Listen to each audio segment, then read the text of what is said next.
CCTV 김호중의 뉴욕타임스.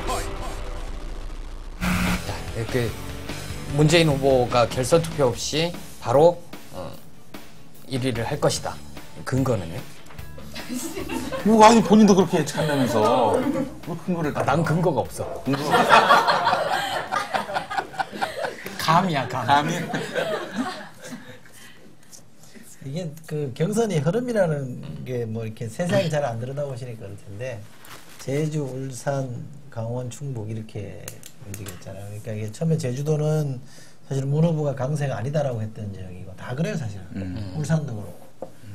충북은 뭐 지금 오늘 있었던 충북은 손학규 후보가 절대 강세라는 지역. 그렇죠. 강원, 충북은 손학규 후보가 1등 할 거라고 그렇죠. 했었죠. 강원도도 뭐 손학규 운동원 말고는 찾아보기 힘들 정도다랄 정도의 강세였는데 이 세 개에서 저는 1라운드라고 저는 보는데 여기서 이겼기 때문에 거기다 과반수를 넘겼기 때문에 큰 흐름은 잡고 갑니다. 이게 순회 경선이라는 건 초반 국면을 잡는 사람이 이기게 돼 있고요. 게다가 이제 뒤로 갈수록 뭐 호남이 약간 변수가 될 수 있어요. 왜냐하면 호남은 10만 표 정도 되죠. 더 되죠. 광주 전남이 한 13만 되고요. 전북이 한 9만 되니까 20만이 넘습니다. 그러니까 덩치로 제일 큰 덩치인데 호남이라고 해서 뭐 전체 여론이랑 따로 갈 수는 없는 건데 그나마 조금 이제 주목하는 거는 호남 정서가 약간 복합적이에요. 노무현 정부를 바라보는 시각이 약간 좀 복합적입니다. 그리고 하여간 뭐 그 호남이 유독 안철수 원장의 지지율이 강해요. 그렇죠. 뭐 그런 것들이 약간 이제 미세하게 작용을 해서 그런 건데 문 후보가 호남 정서를 어루만지는 걸 조금 약해요. 제가 볼 때는 약간 소홀했어요. 그래서 변수가 될 수 있긴 한데 초반에 큰 흐름이 잡히면 저는 호남 사람들은 되게 전략적 투표에 능하신 분들이거든요. 그러면 빨리 문 후보라도 만들어서 이유를 대비하는 게 좋겠다는 거는 잡힐 것 같고요. 여기 그 다음에 이제 또 하나는 초반에 보이콧하는 게 과잉 대응을 해버렸어요. 비문 주자라고 하는 분들이 물론 완벽하게 해명이 안 되는 여지는 조금 있어요. 여전히 자세히 들여다보면 그런데도 어쨌든 제가 왜 그렇게 과잉 대응했냐 이렇게 물어보니까 조직 사회에 대해서 확인을 짚어보니까 한 5천 표가 날아갔다는 거야. 특정 캠프 5천 표가 어디 가버렸다는 거예요. 조직도 다 점검을 하니까 자기들이 뭐 명단 다 체크하고 하니까 양쪽에 5천 표니까 그럼 최소한 10,000표 아니에요. 그렇죠. 이거는 이제 전체가 난리 날 저는 상황에서 그 세부적인 걸 다 들여다봤어요. 네, 그래서 이제 그 세게 이제 질렀는데 보이콧으로 갔는데 결과는 까보니까 599표가 달랑 이제 나온 거죠. 물론 이제 10,000표도 아니고 1,000표도 아니고 사실 이게 한 표라도 사실 그렇게 문제가 된 표가 나왔다는 건 심각한 사안이에요. 사실은 이 자체로 보면 굉장히 민주당으로서 무겁게 받아들일 사안인데 어쨌거나 성패에 영향을 안 주는 거기 때문에 이걸 막 보이콧해서 끌고 갈 정도는 아니었거든요. 아니 근데 그게 선거 부정입니까? 아니 그러니까 선거 부정이라는 얘기가 아니고 이제 선거 자체 관리가 잘못 나간 거니까 한 표라도 셈법에서 빠져 있다는 거는 사실은 우리가 민주주의의 절차적 문제에서 상당히 심각한 문제죠. 그 표가 빠진 게 아니에요. 아니 어쨌든 그러니까 그래서 하여간 그 다른 후보들이 초반에 이제 과잉 대응을 해서 사람들이 약간 실망하는 게 있어서 역풍도 부른 것 같아요. 그러니까 충북 같은 경우는 당연히 손학규가 1등 하기로 예상이 했던 지역인데 저렇게 뒤집혔다는 얘기는 결국 그런 역풍이 있다는 거거든요. 아하. 그럼 전체적인 흐름상 이거는 뭐 뒤집을 수 없을 것 같고 또 지금 분위기가 이렇게 많이 안 뜨고 있기 때문에 결선 투표까지 할 이유가 별로 없어져 버렸어요.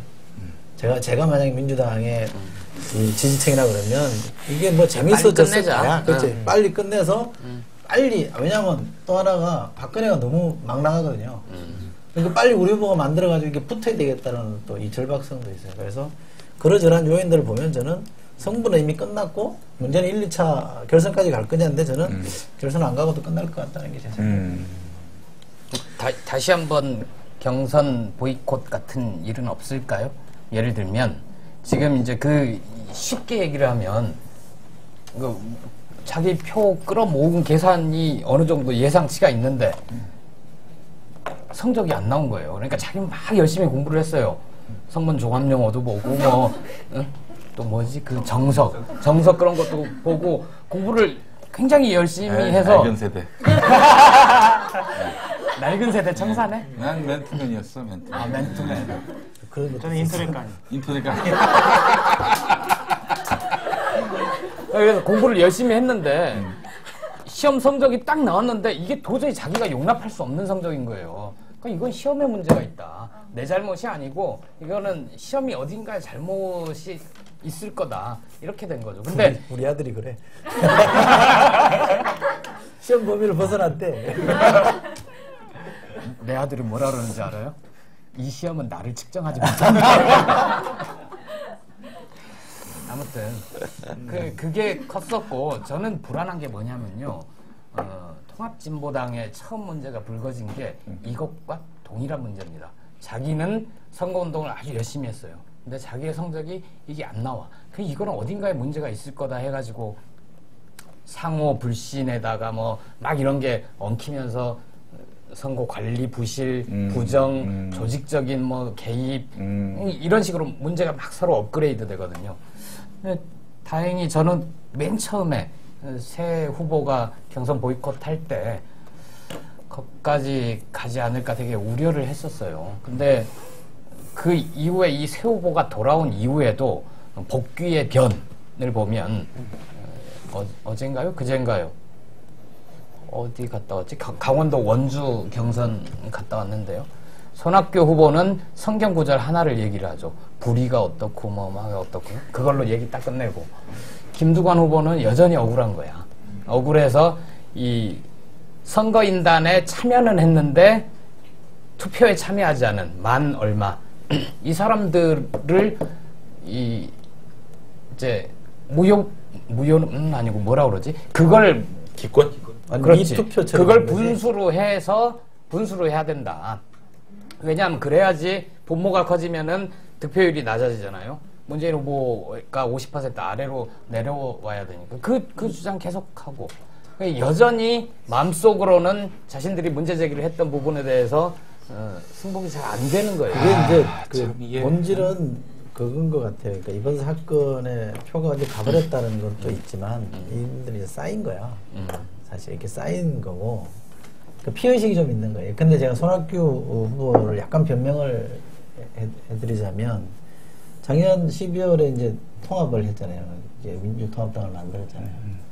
본인이 굉장히 결단을 하고 한 거거든요. 당시에 내부에 반발이 많았었어요. 그렇죠. 그 프로세스를 좀 다르게 가야 된다는 주장도 있고 막 그랬기 때문에. 근데 하여간 본인은 밀어붙여서 했단 말이에요. 근데 그러고 나서 총선이나 이런 과정을 거치면서 본인은 완전히 소외됐다고 생각해요. 본인 세력은 완전히 공천에서 다 날아가 버리고, 이른바 이제 지금의 민주당의 주류는 친노 세력이 된 거지. 흔히 이제 쓰는 표현으로 따지면. 그러니까 본인은 열심히 자기는 결단해서 했는데, 이제 죽서서 누구 줬다 이런 모양새가 돼버리니까 사실 이게 열패감이랄까 소외감이 있는 거예요. 이게 이제 쌓인 거지. 총선 때도 사실은 자기 측근들이 다 날아갔다고 생각하는 거란 말이에요. 근데 광진의 뭐 전해숙 같은 사람은 그렇죠. 별것도 아닌데 나중에 날아가 버렸거든. 그러니까 그런 것들 굉장히 본인이 많이 붕괴하고 있던 차에 그래도 이제 뭐 본인은 해볼 수 있는 여지가 있다 그래서 갔는데 그렇게 딱 터지니까 이제 울고 싶은 차에 땀 때린 격이죠. 그리고 이제 확 땡깡을 부린 건데 어쨌든. 근데 이제 그 땡깡을 부렸으면 뭐라도 좀 나와주면 좋은데 안 나와. 안 나오니까 난 좀 안쓰럽더라고 이게. 사실 그런 상황이 좀 매력 없어 보이기도 해요. 너무 억울해하고. 그렇지. 근데 나는 그래서 그 지도부가 조금 더 저는 조금 유연하고 능숙하게 다뤘어야 된다고 생각해요. 왜 우리가 축구를 보더라도 심판이 잘 보는 심판이 있으면 태클이나 이런 거 해서도 잘 넘어가는 편인데 유독 어떤 심판만 들어가면 경고 난말하고 막 분이 흐려지는 데 있잖아요. 그러니까 난 지도부가 조금 더 후보자의 심정을 이해해주는 쪽으로 갔으면 잘 다독거려졌을 거라는 좀 아쉬움이 있어요. 우리 세균이 형님은 올림픽 정신으로. 근데 이 경선이 진짜 끝까지 갈까요? 예. 근데 그분은 이렇게 뭐 보니까 결과와는 상관없이 당대표도 지내셨던 분이고 완주할 것 같은데요. 이거 끝나고 정세균 후보 관련해서 원고지 20장 기사를 써야 되는데 다른 후보들은 얘기 쓸 거리가 많아요. 네. 참 깝깝해요. 정세균 형님 그 얘기 있었어요. 쌍용 자동차가 자기 때문에 중국 회사에 넘어갔다. 그건 아니라는 거야. 자기는 그때 산자부가 아니라 기획재정부다. 그리고 자기가 이제 장관이 됐을 때하고 타이밍이 앞서서 이미 진행됐던 프로세스라는 얘기지. 뭐 그런 얘기도 하고. 사실 큰 말이 된다는 얘기가 안 된다는 그러니까 한마디로 정세균과는 무관하다는 얘기인데 별로 신뢰 안 간다는 가자 봐서 너무 큰 별이 없는 분인 것 같아. 밥 좀 먹었어요? 예? 같이 밥 좀 먹었어? 누가? 정세균 세균이 형님하고?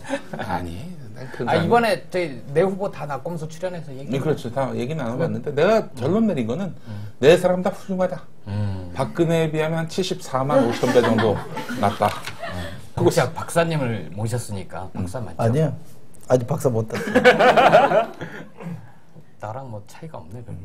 수료. 수력. 나도 수료. 박사 수료.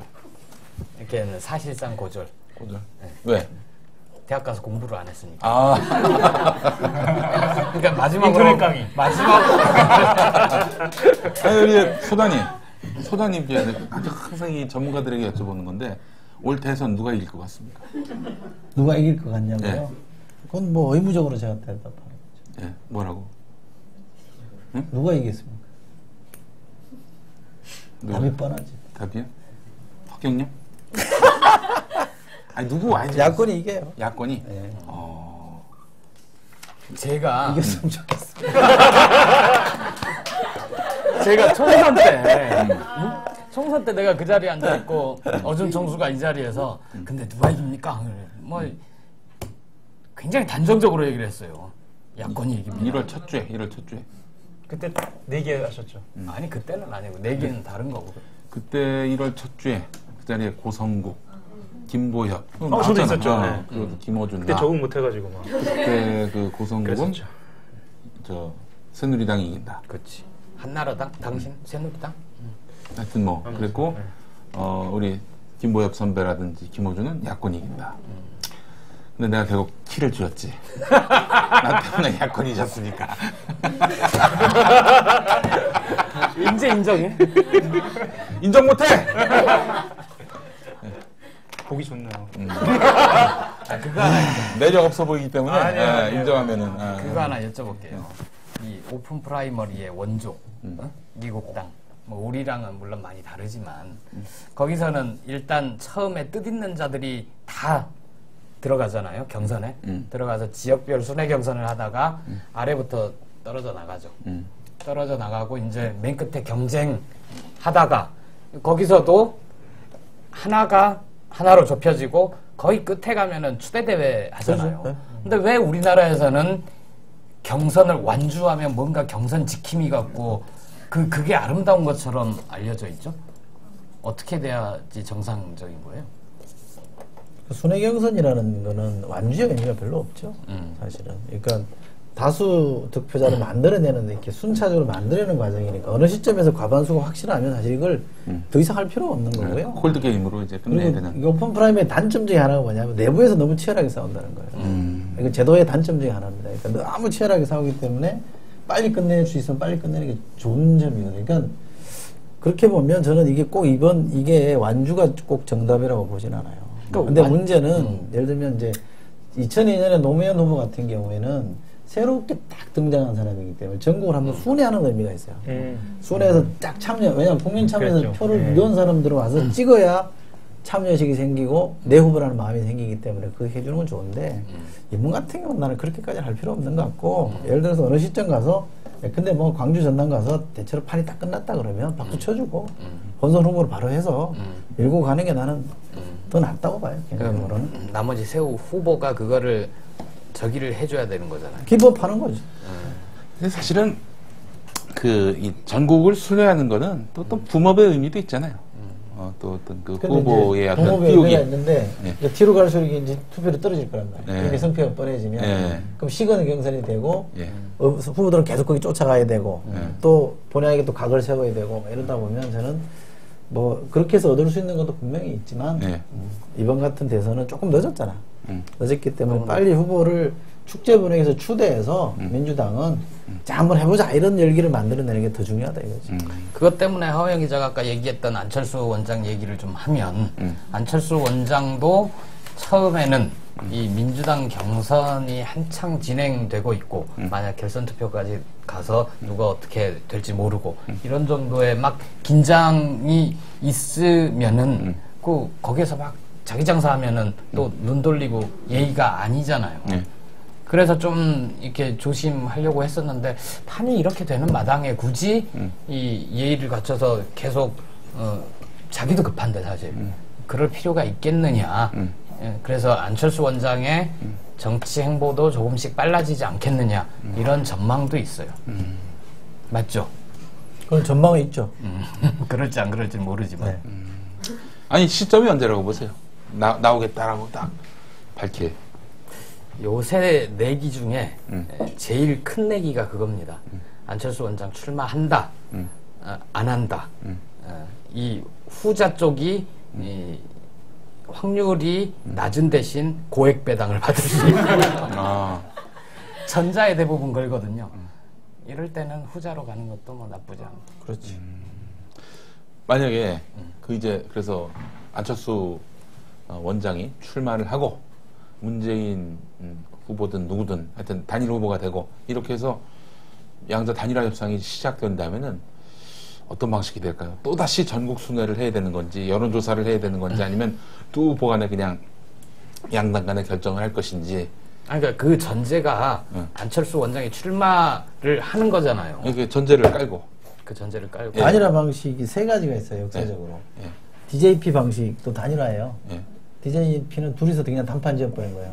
누가 후보하고 누가 총리하고 이런 단판이 97년 DJP 방식이고요. 그 김종필도 그때 자민련 대통령 후보로 추대가 됐었잖아요. 2002년에는 여론조사를 통해서 단일화하는 방식이고 작년 서울시장 선거 때 제3의 어떤 선거인 날을 만들어가지고 거기서 뽑은 게 있어요. 그러니까 세 가지 방식이 저는 있는 것 같은데 저는 우선 여론조사 방식은 쓸 수도 있지만 문제는 제일 중요한 건 뭐냐면요. 민주당 지지층하고 안철수 지지층이 만나게 해주는 게 중요해요. 그냥 둘이 가위바위보에서 한 명이 된다고 해서 만나지지가 않거든요. 왜냐하면 민주당은 그럴 수 있어요. 민주당은 누가 뽑혀도 근데 안철수가 뽑혀도 지지할 의사가 있는데 요 안철수 지지하는 사람들은 그렇지가 않아요. 기성정치에서 떨어져 나간 사람들이 많거든요. 기성정치에 대해서 별 희망을 못 찾는 사람들이기 때문에 이유 없이 자기들이 납득 안 하는 이유로 민주당 후보가 됐다 이러면 그치. 쉽게 안 온다 이 말이에요. 네. 찍을 명분이 없는 거야. 이 명분을 주는 프로세스를 만들어야 돼요. 그래서 충분히 서로가 이해할 수 있는 걸 만들어야 되는 게 있고 그래서 결과적으로 뭐 투표를 하든 여론조사를 하든 단판하든 그거는 결과를 만들어내는 방식이고 그 전에 그런 이 양 지지층이 합일되는 과정을 어떻게 우리 흔히 좋아하는 말로 감동적으로 만들어내느냐 사람들이 볼 때 저 괜찮다 이런 정도를 만들어내느냐가 승부처입니다. 그걸 못 만들어내면 둘이 합쳐도 사실은 표가 안 합쳐지면 지는 거거든요. 사실 박근혜 후보가 세요. 굉장히 센 후보입니다. 근데 그런 게 만들어질 거로 보시는 거잖아요. 아까 야권이 이긴다고 한 거 보면. 저는 만들어질 수 있다고 보고요. 만들어져야 된다고 보는 겁니다. 그러니까 그게 그러려면 제가 그래서 요즘 주장하는 거고 여의도에서나 정치권에서 많이 얘기하는 게 민주당이 변해야 된다는 겁니다. 아주 이게 오래된 명제인데 치지도 안 되는 명제이기도 해요. 근데 드디어 이제 저는 왔다고 봅니다. 변하겠습니다. 왔다고 보는데 좋은 멘트입니다. 당신이 민주당이야? 내가 우리 총선 판을 흔들었다니까 왜 이래? 그렇지. 그래서 민주당이 울 거 같아. 예. 민주당이 바뀌지 않으면 쉽게 표들이 안 움직일 겁니다. 만약에 여러분들이 생각해 보세요. 안철수가 만약에 원장이 단일화됐다 이거 무소속 후보로 나왔다. 그럼 어떨 것 같아요? 아, 골 때리는 상황이 오죠. 그러면 진짜 그때는 당장 정당 보조금의 문제부터 시작해서 정당 보조금이면 본인 돈 많으니까 뭐 대충 펀드해서 넘어간다 치더라도 예. 새누리당이 뭐라 그러겠어요? 무능한. 국회의원 한 명도 없이 법안 하나 통과시킬 힘이 없다 이렇게 얘기하고 막 공격하면 저는 상당히 힘들어질 수 있다고 봅니다. 그래서 자기가 누구랑 갈 건지는 분명히 하고 갈 수밖에 없어요. 그러면 민주당 입당하면 자기 지지층이 안 따라와. 근데 당 없이 선거 치르자니 또 난감해. 이 아주 진퇴양난의 상황에 빠질 수 있거든요. 이걸 해결해 줄 수 있는 방법이 뭐냐면 민주당이 괜찮은 정당으로 바뀌어버리면 안철수가 전혀 그럴 가능성이 없다는 표정으로 지금 민주당이 그렇게 바뀌어주면 안철수가 선택하기 좀 쉬워지는. 민주당이 어떻게 바뀌어야 됩니까? 변화의 어떤 김용민 잘라내고. 그렇죠. 근데 그게 필요하다면은 쇄신이 필요하다면 나는 기어이 그때를 기다리시나요? 그렇지. 정당 안철수는 과연 한국 정치의 메시아인가? 2012년 대선의 향방을 좌우할 대통령의 자격을 묻다. 안철수도 문재인도 박근혜도 읽어야 할 2012년 대선 사전 모의고사. 김어준 총수도 대권에 관심 있으시면 한 권 읽어보시라는 둥이의 속삭임이 있었다. 한겨레 정치부 5명의 라운드 토크 안철수를 읽는다를 한겨레 출판에서 도와주셨습니다. 정당 쇄신이라는 게 뭐 그렇게 어렵다고 볼 것도 아니에요. 네. 그러니까 우리가 근데 그게 아주 이 짧은 기간 내에 강력하고 강렬한 인상을 주는 쇄신책이라는 건 사실 사람 바뀌는 거 아니에요? 인적 쇄신. 인적 청산? 청산이 더 센 말이지. 인적 청산. 쇄신인데. 그래서 누구를 쇄신하나? 제가 보는 기대는 저는 빨리 후보를 정해주는 게 좋다는 게 뭐냐면 후보가 빨리 정해지면 이 후보가 당의 주인이 되는 거예요, 사실은. 그렇죠. 대통령 후보가 당의 주인이에요. 이 당의 새로운 주인이 이 당을 한번 속된 말로 갈아엎는 거예요. 사람을 확 바꾸는 거예요. 거기까지만 제가 얘기하고 더는 안 나갈 텐데 그렇게 하면 저는 사람들의 생각이 많이 달라질 거예요. 새로운 사람이 등장해서 저 사람이 새 정치를 하기 위해서 저 집을 완전히 엎고 새로운 집을 만들겠다는 결의만 보여주면 저는 지금 박근혜의 광폭 행보보다 더 많은 폭발성이 있다고 봐요. 그러면 상당히 많은 에너지를 끌어모아서 저는 진짜 해볼 만한 구도가 만들어지고요. 그렇게 되면 문 후보가 안철수한테도 안 져요. 그걸 해내면. 문재인은 이미 민주당 후보가 됐네요. 그런가? 나 손학규 후보나 김동완 후보랑 친한데? 확실히 그런 건 있어요. 지금 새누리당의 대표가 누군지 기억하는 사람 없잖아요. 뭐 기억 그렇죠. 못하게 하는 전략을 쓰니까 그래. 거기는. 저도 헷갈려요. 사무총장이 누군지 원내대표가 누군지 물론 다 이름을 댈 수는 있지만 박근혜 후보가 8월 20일 이제 후보로 결정된 이후에는 거기가 주로 편제가 선대위원장 누가 비서실장을 맡느냐 이런 식으로 관심의 영역이 당에서 후보 중심으로 싹 옮겨가거든요. 민주당도 그럴 수 있다. M 후보가 이렇게 되고 나서 모 후보? 모 후보. 그러니까 모 후보가 되고 나서 그 후보를 중심으로 새로운 민주당 체제, 이 쇄신한 모습을 보여주는 실제로 그렇죠. 얼만큼 할 수 있을지는 모르겠으나 그렇게 하면 그게 이제 대통령 후보로서 보여줄 수 있는 리더십이죠. 그런 거 있어요? 리더십이죠. 그분한테? 모르죠. 안 친하시구나. 친하잖아. 저요? 아세요? 아니 그런 뭐 이러저러한 프로젝트가 준비된다고 제가 듣고 있어요. 실제로 할지 안 할지는 모르겠지만. 그래요. 저는 이제 말하자면 이제 국방부 출입 기자가 보는 그러니까 평론을 할 수는 없고요. 그러니까 저는 사실 일반인이에요. 제가 뭐 출입하고 있는 입장이 아니어서. 근데 이제 약간 시청률하고 만약에 연동을 해서 생각해 본다면 이미 한쪽에서는 막장 드라마가 시작됐어요. 막장 드라마는 기본적으로 30에서 40%는 먹고 들어가는 드라마거든요. 예를 들면 뭐 조금 시청률이 떨어진다 싶으면 백혈병을 던지고 조금 떨어지면 배다른 형제 던지고 안 되면 백혈병 하나 더 던지고 이런 식으로 가거든요. 그러다가 전태일 동상 찾아가고 뭐 이러는 건가? 근데 사실 그걸 이길 수 있는 방법이 요즘은 드라마를 반제작으로 만들거든요. 시청자들하고 교감하면서. 그래서 드라마가 사실 시청자들이 반응하는 대로 움직여요, 작가들이. 네. 근데 저는 이번 민주당 경선이 그런 느낌이 전혀 안 들어요. 네, 그래서 뭐 모르겠어요. 저는 그런 드라마가 있을지. 제가 정치판에 들어온 지가 93년에 처음 들어왔는데 예. 나도 민주당 잘한다 소리 한 번도 못 들어봤어. 좀 뻔한 얘기도 했고. 한 번도 민주당 잘한다 소리 내가 못 들어봤어. 아니 저는 사실은 지난번 경선 때는 지난번 대선 때는 투표를 하러 가면서 약간 설레임이 좀 있었어요. 2007년? 2002년 얘기하는 거지.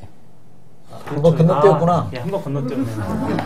저는 2007년이 사람들 기억이 없어요. 그래? 그러네요. 나는 이제 2007년에 기억나는데 2007년에 결례였다면 좀 이상하네요. 오후 2시쯤에 이제 집에 가서 투표를 하려고 딱 갔는데 나름대로 또 이제 제가 이 정보망이 또 있지 않습니까? 어떻게 됐나 봤더니 현재 시각까지 거의 더블 스코어 그 이상으로 벌어졌다. 출구조사를 더 했었죠. 출구조사. 그때 나한테 전화했던 것 같은데.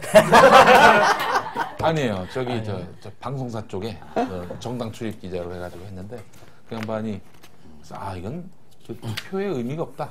투표를 해서 투표율이 올라가면 이건 도리어 당선이 유력한 후보에게만 정당성을 실어줄 수 있겠다 해서 안 했지 투표를.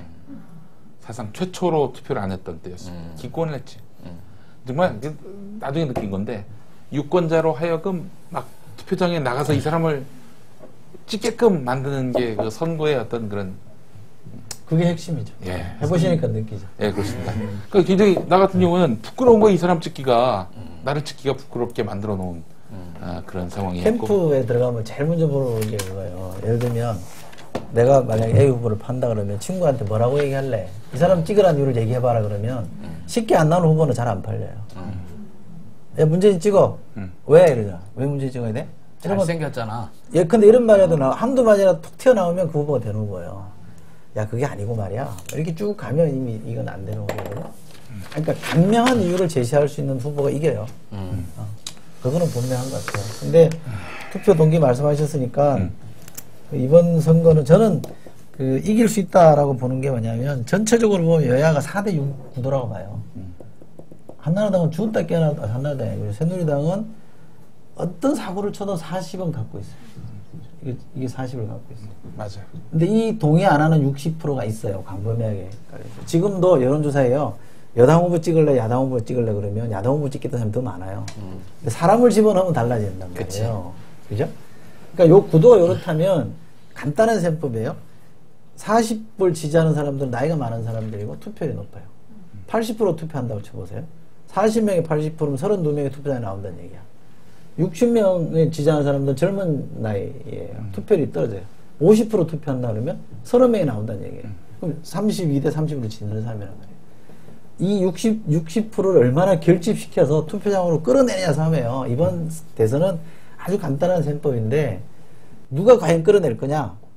이게 쉽지 않거든요, 사실은. 저는 그래서 뭐라고 주장을 하냐면 사람으로 승부하지 말고 우선 사람은 좀 약하니까 약한 게 사실이잖아요. 사람이 좀 약하니까 새누리당하고 민주당하고 차이가 뭔지를 좀 분명히 보이자니까. 우리가 왜 2010년에 지방선거 때는 전선이 감명했잖아요.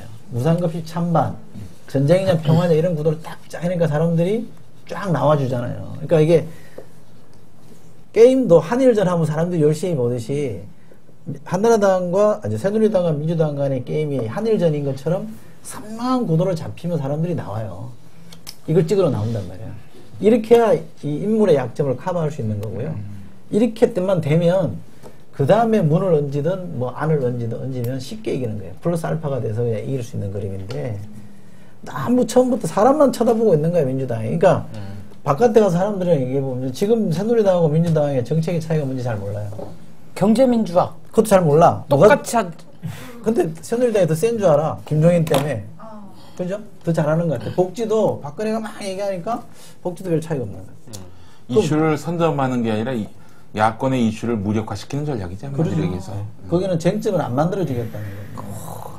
날카로운데. 그 쟁점, 거기는. 선거 한번 해봐. 만사가 다 보여. 그래서 선거의 기본 테크닉이 그래요. 인물 경쟁력이 뛰어난 쪽은 다른 정책 쟁점을 안 만들어주려고 그러고요. 정책이 강점인 인물이 약한 쪽은 정책으로 승부하는 수밖에 없어요. 그건 뭐 기본이에요. 안 되는 거 가지고 승부하는 거 무조건 지는 거니까. 그래서 이번 선거는 너무 빨리 인물로 가는 거에 대해서 많이 경계를 해야 된다고 저는 생각했는데 이미 갔어요. 이미 경선으로 갔으니까 뭐 도리 없는 건데 이제 빨리 예를 들면 문재인 후보가 나오든 뭐 일단 문재인만 얘기합시다. 안철수는 빼고 문재인 후보가 나오면 안재인 박근혜 대 문재인이라고 딱 이렇게 머릿속에 딱 그려지면 둘이 뭐가 다르다는 게 딱 와야 돼요. 옛날에 여러분 생각해요. 이해창 대 노무현 그러면 쉽게 왔잖아. 저긴 아니야. 귀족 대 서민. 이렇게 간명한 구도를 만들어내면 쉽게 이겨요. 그러니까 그 아주 이철수 소장님 말씀에 기초해서 제가 프레임을 짜보자면 낡은 세력 대 미래 세력 이런 구도로 프레임을 짜는 것이 필요하겠다. 좋죠. 예. 박근혜가 자꾸 과거로 들어갔어요. 네. 과거로 들어갔거든요. 아니 근데 낡은 얘기 그만하고 우리 앞으로 뭘 먹고 살 건지 미래를 얘기하자고 그 후보가 얘기를 하잖아요. 낡은 문제를 해결하지 않은 상태면은 박근혜는 아무리 미래를 얘기해도 낡은 세력에 묶여 있는 거지. 그 과거를 털고 가야 되는 건데 과거를 뭘 털어? 아버지가 뭐 불가피한 최선의 선택을 하셨다는 형용 모순이라고 볼 수 있지 않겠어요? 진짜.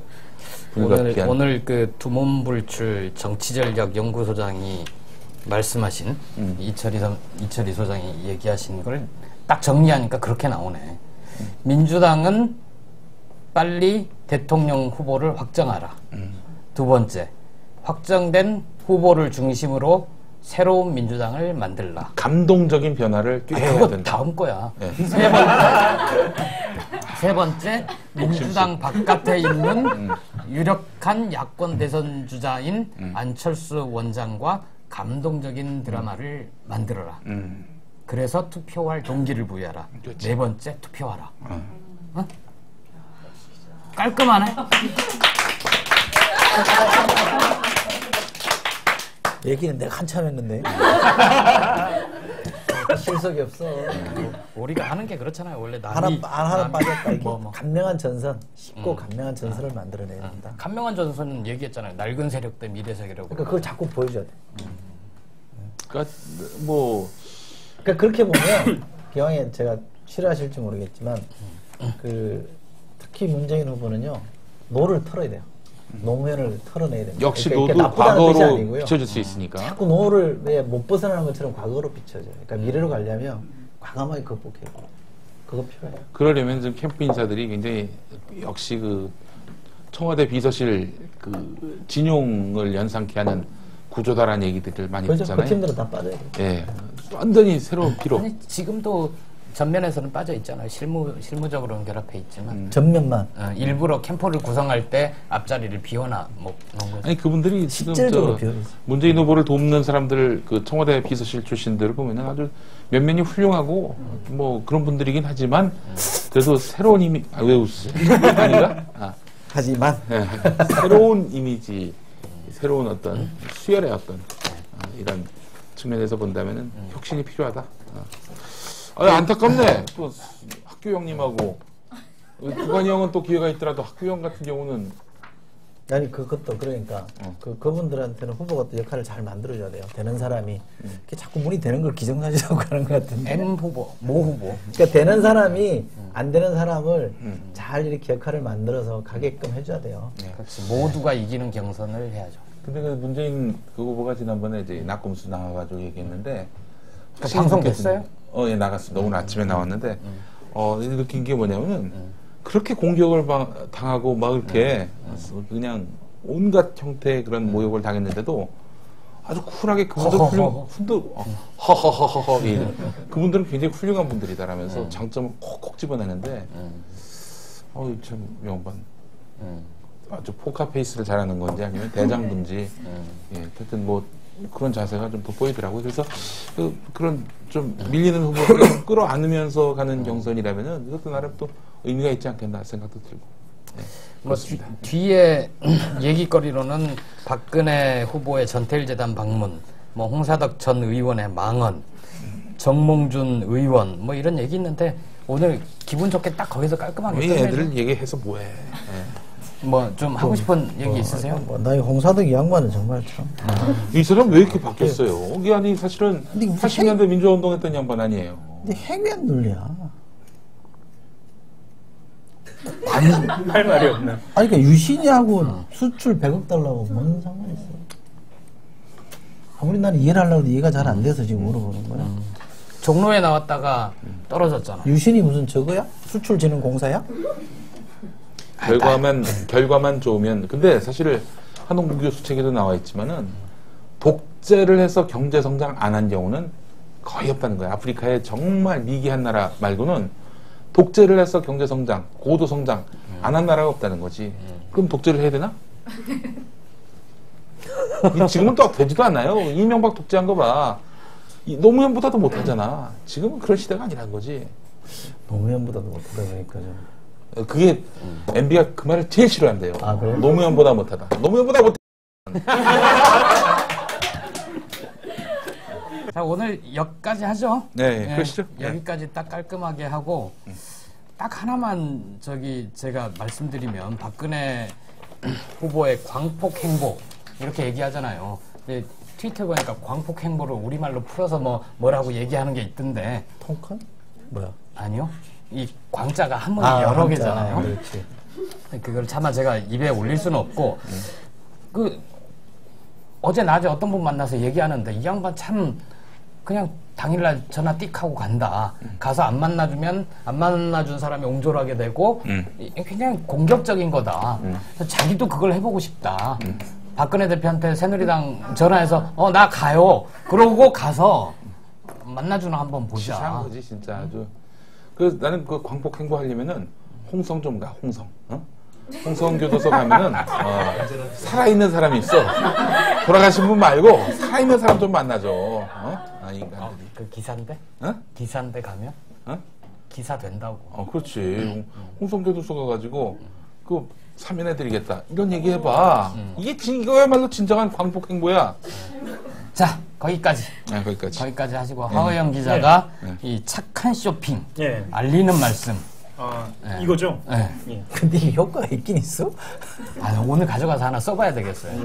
수돗물을 70에서 80% 절약할 수 있는 절수기 워터락. 한이 착한 쇼핑 주문전화 080-667-4949 또는 한겨레 TV 메인 광고에서 온라인으로 구입하실 수 있습니다. 여러분의 많은 성원 기대합니다. 이거하고 박수 치긴 처음이야. 이게 오늘 그 방청자 사연 대신 그렇지. 제가 읽기 좀 민망한 오늘 오셨으니까. 내가 읽어줄게 내가. 그 이름은 땡땡 처리하기로 합의했어요. 아니야, 그런 합의한 거 없어요. 안녕하십니까. 서울시기 역감 광노현입니다. 이 떡은 수익금의 일부를 정봉주 의원 영치금으로 기부하시는 떡장스님이 국내산 재료로 정성을 다해 빚은 떡입니다. 예. 항상 배고픈 김총수가 이 쫄깃한 떡을 입에 넣고 말 못하는 동안 우리 김보엽 기자께서 멋진 활약을 하시길 기대하며 더불어 이 떡이 포장이 돼 김총수의 뇌로 갔을 때 둥이는 뭐야? 둥이보다는 그동안 안 봤어. 조금 더 섹시한 캐릭터가 김보엽에게 생기길. 이거 얘기해야 되네. 떡장수 한떡닷컴 handduck.com 많이 이용해 주십시오. 우리가 뭐 해도 되겠다. 떡장수. 브랜드는 떡장수고 한떡닷컴 기억해 주시기 바라겠습니다. 어쨌든 얼마나 고맙습니다. 잘 들어와 이게. 걱정을 많이 했어요. 오늘 김총수 없이 도대체 김어준의 뉴욕타임즈를 김어준 없이 어떻게 진행할 수 있을까 걱정을 많이 했는데 말이야. 우리 삐비 하나도 안 나오는 방송 나가겠는데. 아까 하나 나왔어. 했어요? 네, 깜짝 출연해주신 우리 김용민 위원장님 그리고 특종을 남발하고 있는 하호영 기자 감사합니다. 그리고 오늘 깔끔하게 야권의 대선 승리 전략을 명쾌하게 정리를 해주신 우리 두문불출 정치전략연구소 이철희 소장님 모두 고맙습니다.